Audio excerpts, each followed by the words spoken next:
오늘 하나님께서 우리에게 주시는 생명의 말씀은 마가복음 1장 14, 15절, 마태복음 11장 12절 말씀입니다. 자, 마가복음 1장 14, 15절을 우리가 한 목소리로 합독하겠습니다. 요한이 시작. 요한이 잡힌 뒤에 예수께서 갈릴리에 오셔서 하나님의 복음을 선포하셨다. 때가 찼다. 하나님의 나라가 가까이 왔다. 회개하여라. 복음을 믿으라. 자, 마태복음 11장 12절을 같이 한 목소리로 읽겠습니다. 시작. 세례자 요한 때로부터 지금까지 하늘나라는 힘을 떨치고 있다. 그리고 힘을 쓰는 사람들이 그것을 차지한다. 아멘. 힘을 떨치는 하나님의 나라, 이런 제목으로 올라온 목사님 나올 때 말씀을 전하시는데, 우리 오랜만에 목사님 만났는데 박수로 환영하겠습니다.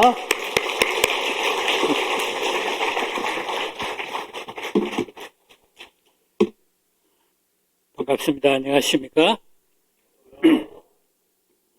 지난 7월 말 우리 미리로 교회 가족 수련회에 제가 참석해서 우리 교회의 저력을 봤습니다. 정말 뒤에서 보이지 않게 정말 기도하고 헌신하고 수고하시는 우리 동력자님들 반가운 얼굴을 보며 함께 웃으며 즐거운 은혜의 시간을 갖게 되어서 참으로 감사했습니다. 다시 한번 참 귀한 기회를 우리에게 허락하신 하나님께 감사드립니다. 하나님께 영광과 또 정말 존귀를 드립니다. 여러분, 성경에서 말하는 가장 중요한 주제가 무엇일까요? 성서 신학자 존 브라이트는 성서 신학 책 중에 아주 탁월한 책이라고 일컬어지고 있는 하나님의 나라라는 이 책을 썼습니다. 거기서 그분은 구약과 신약 전체 면면이 흐르고 있는 주제, 구원, 구속을 다루면서 성경 전체를 포괄하고 있는 메시지는 바로 하나님 나라이다, 이렇게 말했습니다.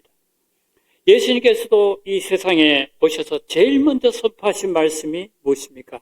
때가 찼다. 하나님의 나라가 가까이 왔다. 회개하라. 복음을 믿어라.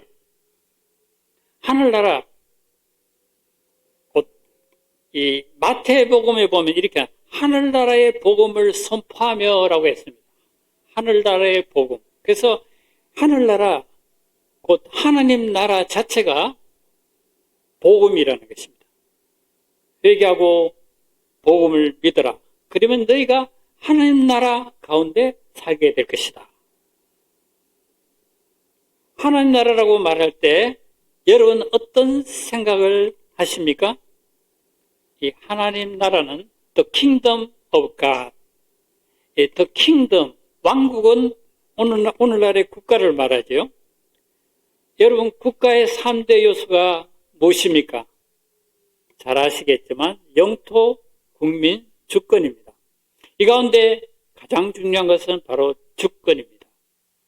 영토와 국민은 있지만 주권이 없는 나라는 식민지라고 말합니다.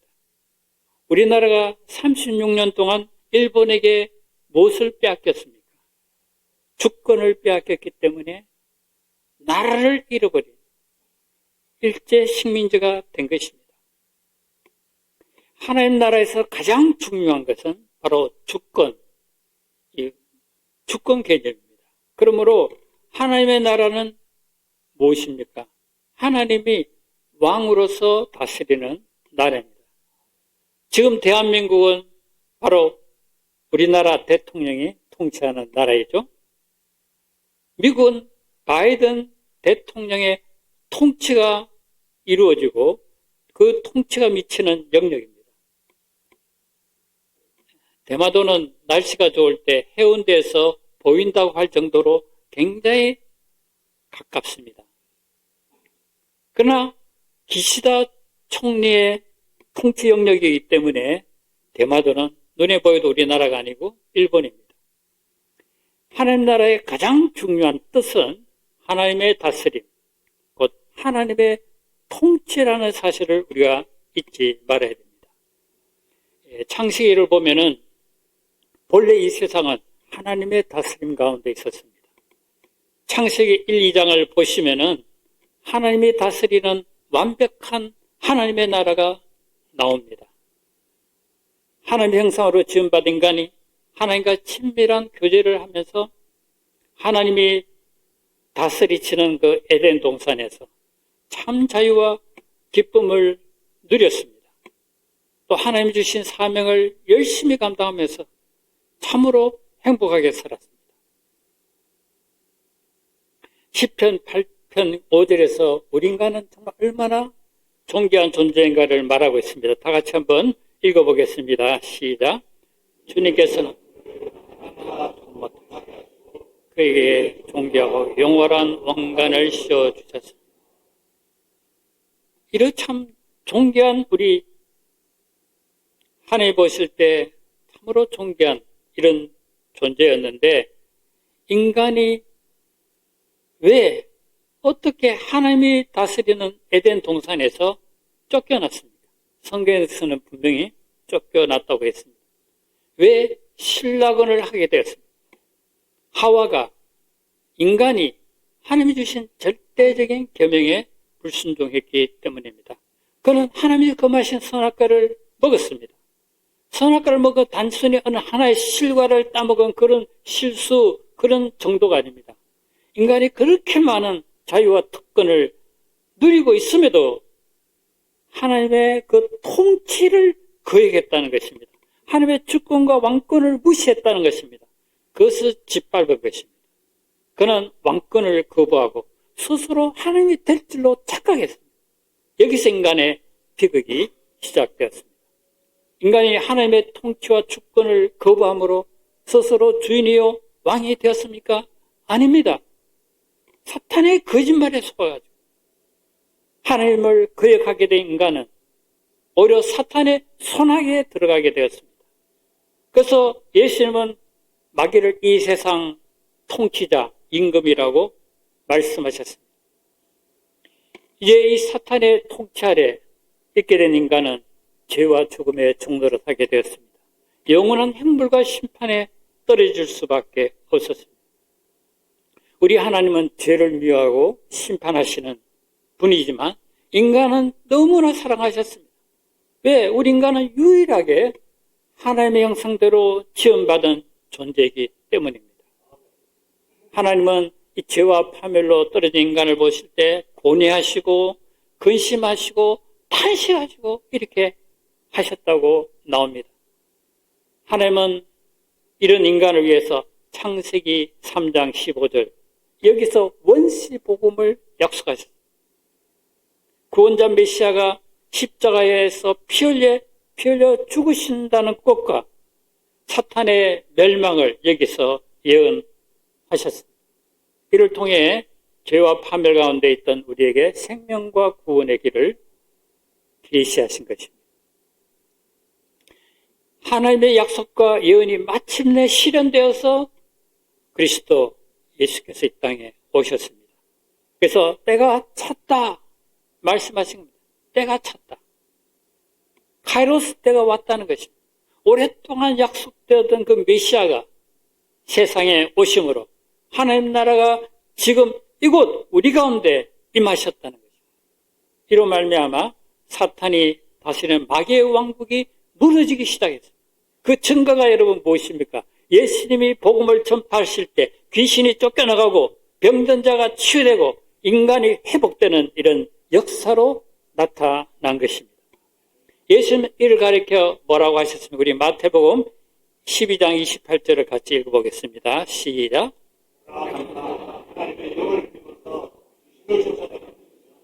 하나님 나라는 이미 너에게 온 거예요.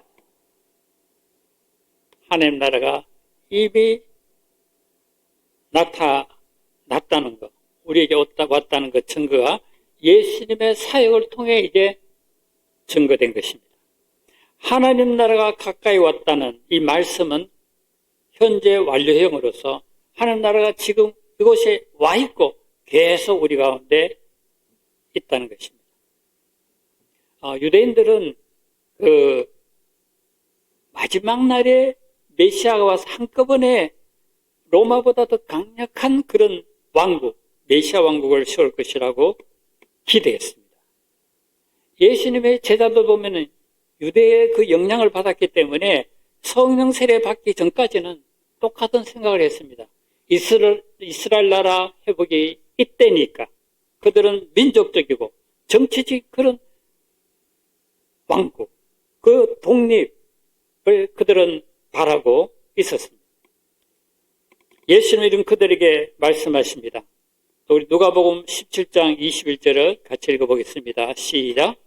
봐라, 여기 있다. 또는 저기 있다. 하나님의 나라가 너희 가운데 있다. 이 말씀이 무슨 뜻입니까? 예수님을 주님으로 모시고 사는 사람들의 마음에 하나님 나라가 임하여 있다는 뜻입니다. 예, 많은 분들이 찬송가 438장을 좋아합니다. 저도 이 내용 가사가 너무 좋아가지고 물론 곡도 좋지만 3절까지 이 곡만 다 제가 암송해서 가끔 혼자 악보도 없어도 부르기를 좋아합니다. 이 찬송은 정말 천국을 경험하고 살아본 사람의 감정적인 노래입니다. 그리고 주님이 다스리는 천국에서 살아보지 않은 사람은 부를 수 없는 그런 찬송입니다.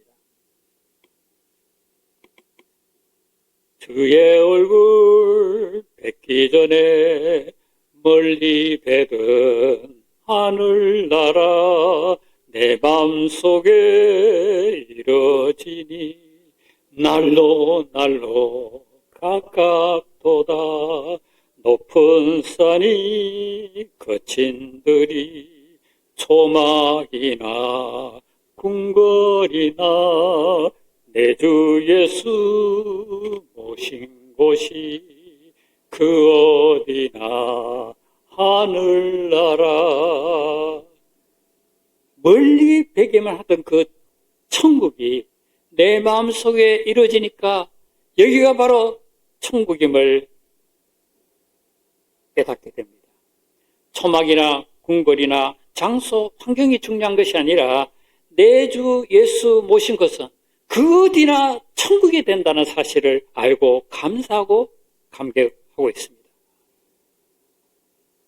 하나님 나라가 가까이 왔다고 말씀하신 후 예수님께서는 회개하라, 복음을 믿으라고 왜 말씀하셨을까요?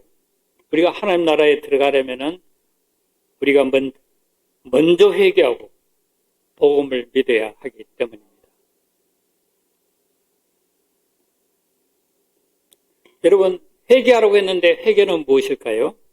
하나님을 떠나 물론 많은 죄가 있지만 도덕적인 이런 것보다도 근본적으로 내가 주인 되어 내가 스스로 왕이 되어 내 생각과 고집대로 살았던 것이 얼마나 사실 비참한 것이고 죄악된 삶이었는가를 깨닫고 인정하는 것입니다. 제가 성령의 은혜로 회심하게 되었을 때 깨닫고 회개하게 된 근본체가 바로 내가 그동안 내가 왕이 되어서 주인 되어 살아왔구나. 이를 통해 내가 얼마나 그릇되고 잘못되었고 얼마나 하나님이 슬프시게 하는 죄를 지을 수밖에 없었던가를 깨닫고 회개했습니다. 여러분, 나는 사실 저도 교회 겉으로 열심히 다니고 신앙생활하고 주님을 섬긴 것 같았는데 내가 왕이 되고 주인이 되어 있으니까 죄악된 소욕을 따라서 자기 자신의 영광만을 위해 이기적이고 거짓되게 살았다는 것을 깨닫고 회개하게 되었습니다. 그래서 어떤 분이 회개는 정권 교체라고 했습니다. 통치자가 바뀌는 것이 정권 교체입니다. 이와 같이 내 마음의 보좌에 앉아있는 왕을 교체하는 것이 진정한 회개입니다. 내 마음의 보좌에 내가 앉아있으면 내가 왕이 되고 임금이 되는 것입니다.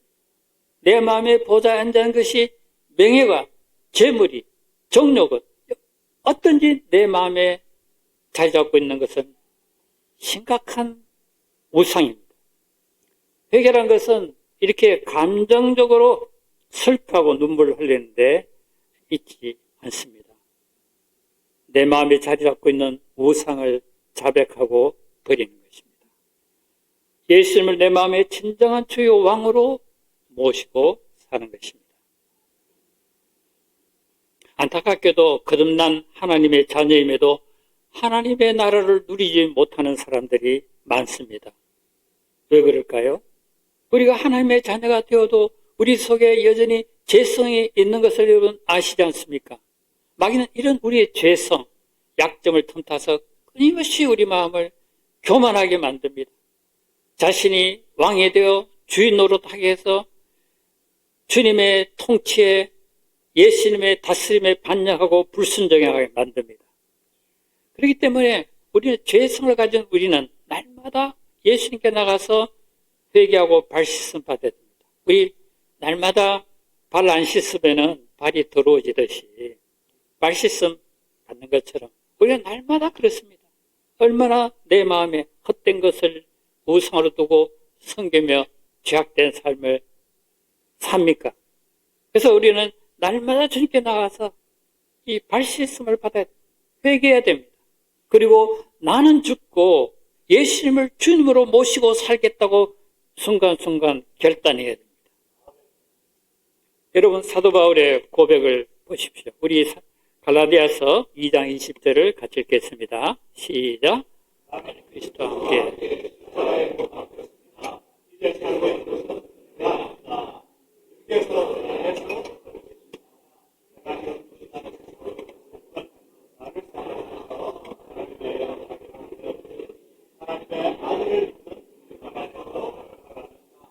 이렇게 우리가 진정으로 회개하고 주님의 다스림을 받게 될 때 하늘나라의 기쁨과 평강을 누리며 사는 하나님의 자녀가 됩니다. 우리 성도들은 이 세상에서 하나님 나라의 실제를 경험하며 사는 것입니다. 뿐만 아니라 장차 하나님 나라의 영광을 바라보며 다시 주님의 재림으로 임할 하나님의 영광을 바라보며 우리가 기뻐합니다. 소망합니다. 바울은 고백합니다. 생각컨대 현재의 고난은 장차 우리에게 나타날 영광과 비교할 수 없도다. 얼마나 영광스러운 앞으로 나타날 우리가 들어갈 하나님의 나라인가를 고백합니다. 저도 계시록 21장, 22장 읽어보면은 거기에 정말 주님께서 나를 위해 예비하신 그 황금 보석으로 꾸며진 그 본향, 하늘나라. 자, 이게 보면서 정말 이 나의 앞으로 영원한 본향, 하늘나라를 고대하게 됩니다. 그때 우리는 정말 주님과 함께 그 황금길을 걸을 것입니다. 이 세상의 모든 사람에게 황금이 지금 신이 되고 있지 않습니까? 돈이 하나님입니다. 이런 인생을 향해서 예수 믿는 우리 하나님의 자녀는 앞으로 황금 같은 것을 발로 깔아 뭉개면서 걷는 그런 존귀한 존재다. 이렇게 우리에게 가르쳐 주고 있습니다. 생각만 해도 얼마나 신이 납니까? 얼마나 하나님께 감사합니까? 예수님께서 우리에게 주기도문을 가르쳐 주시면서 왜 나라가 임하옵시며 라고 기도하라고 하십니까? 아직 사탄의 지배 아래 있는 이 세상에 정말 하나님의 나라가 강력히 임하게 해주셔서 또 이 하나님의 나라가 각 곳으로 간 영역으로 확장되게 해달라고 그렇게 기도하라는 것입니다. 그래서 우리가 나의 가족, 친구, 이웃과 온 세계 만민에게 복음을 전하는 것이 아니겠습니까? 계시록 22장 30절 마지막에 보면은 그렇다 내가 곧 가겠다 하시는 주님께 아멘 오시옵소서 주 예수님 이렇게 기도하고 있습니다. 우리는 주님이 다시 오셔서 하나님을 대적하는 모든 원수들, 모든 악한 세력들을 불못에 던져 이 세상 나라들이 정말 하나님의 나라가 되는 최종적인 승리의 날이 오도록 우리가 소망하며 또 우리가 기도할 수 있기를 바랍니다. 여러분, 이제 이 하나님 나라를 지금까지 이야기했는데 한마디로 정리하자면은 어떤 단어를 쓰면 될까요? 이미, 그러나 아직. Already, but not yet. 우리는 이미만 하나님 나라에 살고 있지만은 이말 하나님 나라를 소망하며 기다리고 있습니다. 이만 하나님 나라에서 우리가 살지만은 주님이 다시 오셔서 그때 완성될 하나님 나라를 바라보고 사는 우리 성도들, 이 땅에서 영적 긴장 가운데 살게 됩니다. 하나님은 이런 우리를 위해 두 가지 귀한 선물을 주셨습니다. 첫째는 이 땅에서 천국을 경험하며 천국을 연습하며 살아갈 수 있는 교회 공동체를 주신 것입니다. 둘째는 우리를 과와 같이 버려두지 않으시고 늘 우리 곁에 계시면서 도움과 능력을 주시는 성령을 보내주셨습니다. 성령님은 우리의 상담자요, 인도자요, 멘토가 되십니다. 성령 하나님은 넉넉히 이 세상을 이기는 삶을 살도록 도와주십니다. 그럼 우리는 절대로 고아가 아닙니다. 늘 우리와 함께 하시는 보혜사 성령께서 우리가 여차하면 우리를 도와주고 기다리고 계십니다. 우리 그리스도인들은 이 세상에 살기 때문에 우리 믿는 자들끼리만 똘똘 뭉쳐서 살 수가 없습니다. 우리는 학교, 직장에서, 사회에서 불신자들에 둘러싸여서 대부분의 시간을 보내며 살아갑니다. 하나님 왜 우리에게 이런 성령을 보내주시고 성령의 능력으로 살기를 바라십니까?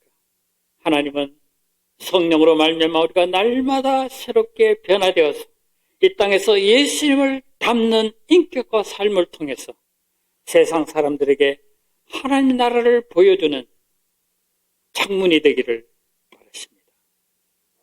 여러분, 14세기에 무시무시한 전염병이 유럽을 휩쓴 것을 아시죠? 그때 흑사병이 유럽 전역을 강타했습니다. 그때 유럽 인구의 3분의 1, 어떤 분은 2분의 1, 절반이 죽었다고 했어요. 이 전염성이 너무 무서워가지고 가족 누군가 걸리면은 무조건 내버릴 수밖에 없었습니다. 사람들은 전염병을 피해 도망갔습니다. 이렇게 참혹한 이 현장에 다 도망가는데 이곳에 뛰어든 사람들이 바로 그리스도인들이었습니다. 이들의 보살핌으로 수많은 사람이 죽지 않고 살아났습니다. 치료해주다가 돌보다가 전염병을 얻어 죽기까지 하면서도 그들은 병자들을 돌봤습니다. 이를 기점으로 기독교가 엄청난 속도로 성장했다고 합니다. 나는 저 그리스도인들처럼 그런 일을 자청하면서 저렇게 하는 사람들을 본 적이 없다 하면서 그들은 그리스도인들을 통해 하나님 나라의 실제를 보았기 때문입니다. 또 로마 시대에 얼마나 많은 심각한 그런 죄악과 부패 가운데 부도덕하게, 그래서 로마는 이제 결국 부패로 망했다고 합니다. 그 당시에 그래서 너무 이게 부패하고 부도덕해가지고 생각 있는 상류층 귀족들은 깨끗하고 정결한 그리스도인을 며느리로 맞아들이기 시작했습니다. 그래서 많은 크리스찬들이 이를 통해 들어가서 이제 로마 상류층으로 기독교가 전파되었습니다. 여러분, AD 313년 콘스탄틴 대제 때 기독교가 이제 국교가 되지 않았습니까? 여러 가지 재밌는 이야기가 많죠. 십자가를 통해서 이제 걸고 나아갈 때 결국 승리하게 하시는 하나님을 체험했다는 이런 말도 있습니다. 근데 여러분, 바로 콘스탄틴 대제가 이렇게 한 바로 배후에는 믿음의 어머니 헬렌이 있었다는 사실입니다. 이분이 노예 출신인데 이렇게 아주 훌륭한 크리스찬으로서 결국 이렇게 로마 왕궁으로 들어가고 그렇게 해서 콘스탄틴 대제의 어머니가 되었다는 사실입니다. 이것은 정말 그 어머니의 영적 감화와 영향력이 얼마나 컸던가를 보여주는 한 가지 예입니다.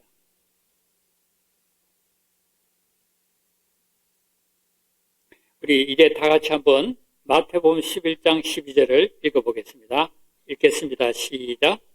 세례자 요한 때부터 하늘나라는 힘을 떨치고 그리고 힘을 쓰는 사람들이 그것을 세례 요한이 주의 길을 예비함으로 많은 사람들이 죽게 돌아와 회개하고 죄를 자복하고 그런 주님께로 돌아오는 역사가 폭발적으로 일어났습니다. 이 하늘나라가 힘을 떨치고 있다는 말씀은 하나님 나라가 강력하게 이 세상 안으로 침투하고 있다. 그런 말씀입니다. 쉬운 성경에서는 좀 더 이제 의미가 전달되도록 이렇게 말하고 있습니다. 세례자 요한 때로부터 지금까지 하늘나라는 힘있게 성장하고 있다. 힘 있는 사람들이 하늘나라를 차지할 것이다. 힘이 있다는 말이 반복되어 나오는데 우리 가운데 힘 있는 사람들이 얼마나 계십니까? 우리가 세상을 살아갈수록 얼마나 내가 연약하고 힘이 없는가를 깨닫고 고백하지 않을 수가 없습니다. 내가 힘이 있다고 생각하는 사람은 착각하거나 교만, 무지에 속할 것입니다. 우리는 정말 자신 하나도 감당할 수 없는 연약한 자입니다. 예수님께서 이렇게 힘없는 우리에게 약속하셨습니다. 바로 사도행전 1장 8절입니다. 오직 성령이 너에게 임하시면 너희가 권능을 받고 그러나 성령이 너에게 내리시면 너희는 능력을 받고 했습니다. 여러분, 힘 있는 사람, 힘을 쓰는 사람이란 성령으로 말미암아 능력을 받은 사람들입니다.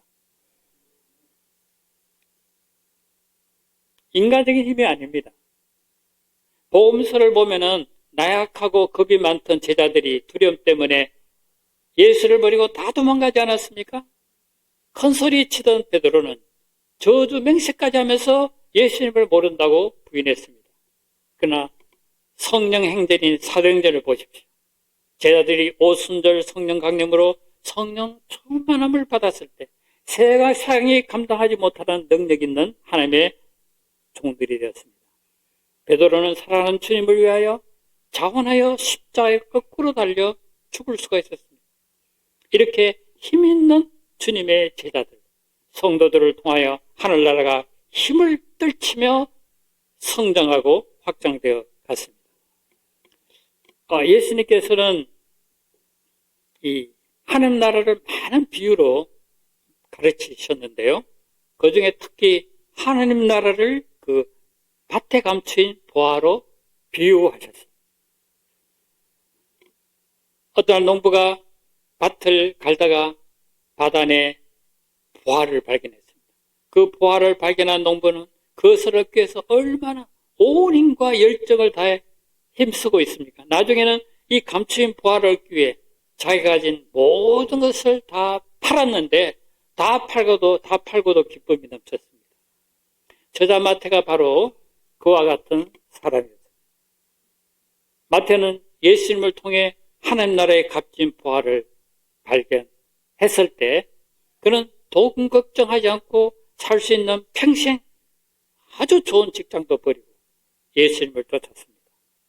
그리고 하나님 나라에 대한 가장 많은 기록을 남긴 이 마태복음 저자가 되었습니다. 이 마태복음을 통해서 지금도 많은 유대인들, 이방 나라 백성들이 하나님께로 나오고 있습니다. 우리가 사는 세상은 갈수록 정말 이 세상을 큰 파도, 집체 같은 파도가 덮치듯이 세상은 악해져가고 온 세상을 죄가 삼킬 듯이 보입니다. 그리고 교회는 참으로 무기력하게 보입니다. 무력한 같이 보입니다. 하나님 나라가 사탄의 세력에 압도당하는 듯 합니다. 그러나 여러분, 결코 그렇지 않습니다. 결코 그렇지 않습니다. 예수님 말씀대로 하나님 나라는 힘을 떨치며 계속해서 성장하고 확장되어 가고 있습니다. 여러분, 아프리카와 남미와 아시아 곳곳으로 하나님 나라가 더욱 왕성하게 성장하고 있습니다. 중국 시진핑이 지교한 기독교 박해로 십자가를 불태우고 교회를 무너뜨리지만은 많은 어려움이 있지만 이런 박해에도 불구하고 지하교회는 점점 더 흥황해 간다고 합니다. 39년 8개월 전에 아르헨티나로 파송되었던 선교사님들은 정말 특별히 팀을 짜가지고 팀으로 5가정이 가서 합심동력하여서 하나님의 선교 역사를 이루었습니다. 한 가정은 중간에서 한국으로 돌아왔지만 4가정이 끝까지 합심동력하며 하나님의 기뻐하시는 선교 역사를 이루어왔습니다. 당시에 아주 좋은 직장이던 금성 알프스 같은 안정 직장도 버리고 지구 반대쪽, 그것도 IMF를 맞은 그때 아르헨티나로 갔습니다. 재정적인 극심한 어려움이 있고 어느 정복의 난관에도 불구하고 그들은 합심하여 믿음으로 기도하고 동력함으로써 이 한국 이민교회들도 불우하는 그런 교회 공동체, 신앙 공동체, 또 이민교회를 돕는 그런 선교 공동체를 세웠습니다. 지금은 이탈리아계의 구스타프가 담임 목사로 시험받고 그를 중심으로 페루 또 볼리비아 등 다양한 이방인들이 함께 정말 찬양하며 예배드리고 또 섬기는 그런 공동체를 이루고 있습니다. 그리고 더욱 하나님 앞에 귀하게 쓰임받고 있습니다. 그래서 우리 선교사님들 외에는 전부 다 볼리비아, 페루, 그리고 특별히 칠레, 아르헨티나 이렇게 분들이 함께 모여서 귀한 하나님의 사역을 이루고 있습니다.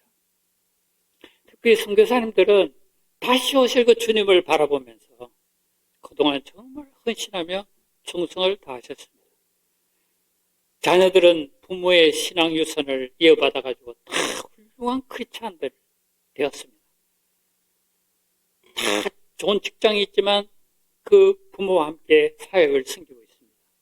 독일로 시집가서 베를린 CMI를 섬기던 사리따 선교사님 가정, 이제 애를 4명 낳아가지고 6명이 한 달 전에 아르헨티나를 방문했는데 이를 계기로 모처럼 모든 선교사 자녀들 다 같이 모이게 되었습니다.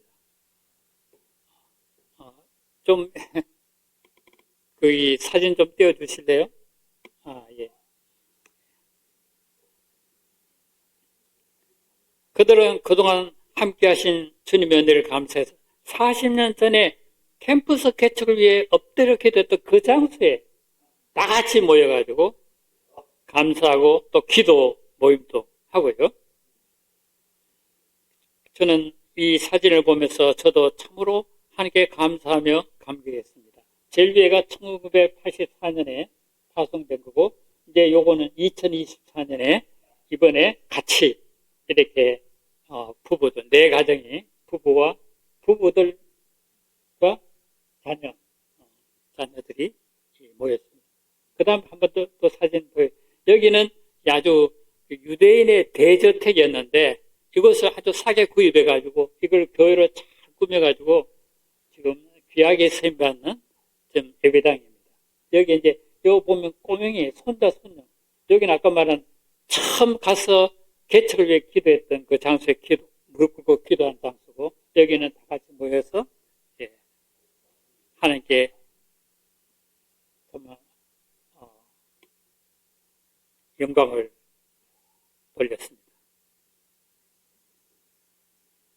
정말 하나님께서 얼마나 우리 선교사님들 그 믿음을 축복하셔서 이 불가능할 것 같은 그 아르헨티나에서 이런 놀라운 하나님 나라 역사를 이루는지 정말 이분 한 분 한 분들의 그 믿음과 그 삶이 너무나 사실 존경스러워가지고 우리는 제 아내와 저는 제발 그동안에 이걸 책을 하나 좀 기록하라고 이렇게 권면하는데 아직도 너무 바빠가지고 책을 못 쓰고 있습니다.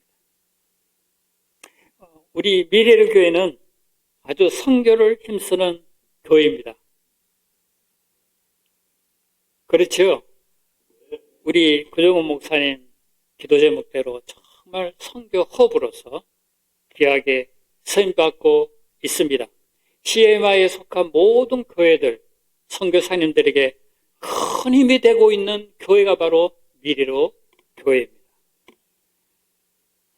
말씀이 계속 흥황하게 되고 기도에 힘쓰므로써 성령 충만한 미래로 교회가 되기를 바랍니다. 또 목장마다 기도에 힘쓰므로써 목장에서 막 이런 하늘 나라 역사, 귀신이 쫓겨나고 병자가 치유되고 사람이 변화가 회복되는 이런 하늘 나라 역사가 힘있게 일어나기를 바랍니다. 이건 기도밖에 없는 줄 압니다. 우리는 말씀 기초가 되었기 때문에 더 뜨겁게 기도함으로 이런 하나님의 놀라운 역사를 체험하는 우리 목장이 되기를 바랍니다. 또 우리 성도 한 분 한 분이 하나님 나라의 창문이 되어가지고 우리 가족과 친구와 이웃이 주님께로 나오게 되기를 바랍니다. 주님의 사랑하는 지체요 한 가족된 성도 여러분, 우리가 이 세상에서 하나님 나라의 실제를 매일매일 체험하며 살아갈 뿐만 아니라 힘을 떨치고 일어나는 하나님 나라의 역사 가운데 서임받는 우리 성도님들 한 분 한 분 다 되시기를 예수님의 이름으로 축원합니다. 우리 이 말씀 생각하면서 한번 정말 주여 우리 가운데 임하시고 우리 가운데 하나님 나라를 참 주신 아버지 하나님, 그리고 장차 완성될 그 하나님 나라를 바라보면서 이 땅에서 우리에게 주신 성령을 힘입어서 계속 하나님이 기뻐하시는 이런 정말 다른 사람들에게 정말 하나님 나라를 보여주는 창문이 되게 하시고 우리를 통해서 하나님 더욱더 이 하나님 나라가 확장되게 하옵소서. 우리 다 같이 한번 기도하면 좋겠습니다. 주여 아버지 하나님 감사합니다. 주님께서 우리 한번 사랑하시고 이날까지 우리 미래의 교회를 사랑하시고 들어서 사용해 주심을 감사합니다. 계속해서 아버지 하나님 우리 각 목장마다 하나님 나라를 실제를 체험하면서 더욱 아버지 하나님 하나님의 기뻐하시는 우리 자녀들 되게 하여 주옵소서. 오 주님 감사합니다. 하나님께 영광 돌립니다. 하나님 감사합니다. 하나님 감사합니다. 하나님 성령을 더욱 임하시고 역사하시기를 간절히 원하고 기도하옵소서. 아버지 하나님 감사합니다.